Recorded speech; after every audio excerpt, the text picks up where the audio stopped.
Hi everybody, this is your members only Nexus Report for October 4th, 2017. And while the Las Vegas shooting still dominates the news, there's a lot of speculation going on.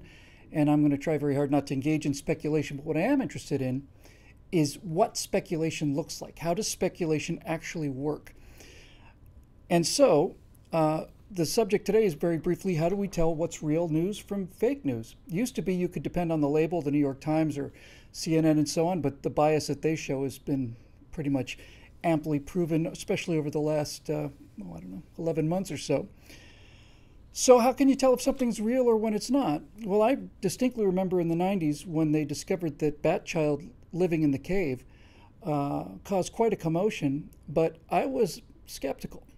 One of the reasons I remained skeptical about Bat-Child is because there was just the one photograph or two of him, no video, nothing like that. You'd think they would have some video pictures of the Bat-Child, but the main reason I was skeptical was that it was in the National Enquirer, which had also reported things like B-17 bomber found on the moon and so on. Credibility takes a long time to be built up, but it can be destroyed pretty much in a moment or two.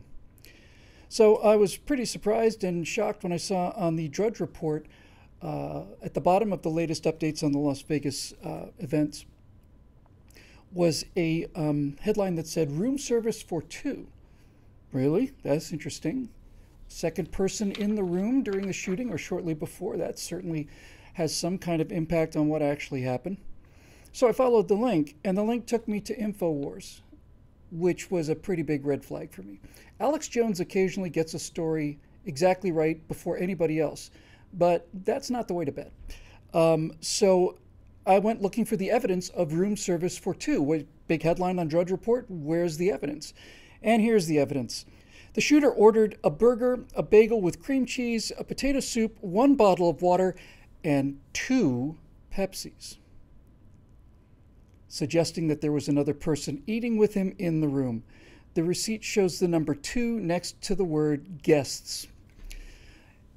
I don't know who wrote the article, but if you've ever been in a hotel and had room service, you would know that speaking for myself, I always order at least 2 drinks, usually more, when I'm by myself. First of all, they're kind of hard to get, and so you want to have some on stock. You don't want to go all the way down to the lobby and stuff in your underwear. And secondly, they're pretty tiny. And as far as the 2 next to the number of guests, that could be just a simple assumption on the part of the person taking the order. Most people check in, I suppose, to Mandalay with at least 2 people. It's not the kind of place where you find people by themselves generally, but you never know. And just having 2 next to it may just indicate that somebody taking the order just put it down. Maybe he had visitors earlier. Maybe he checked in with his girlfriend, had 2 names down. Doesn't matter. If this is the evidence for 2 people, dinner for 2 the night before the shooting, then it's thin. And to say the least, it's so thin that I'm convinced there's absolutely nothing to it.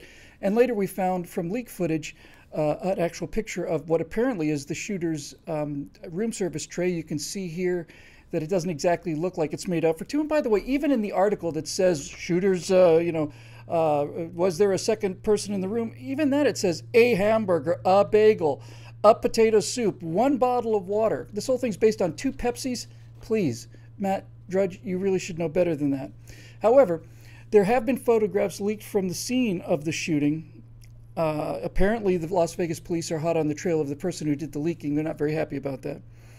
But there is a photograph not only out in the hallway of what appears to be the shooter's room service table, but photographs taken from inside the hotel room.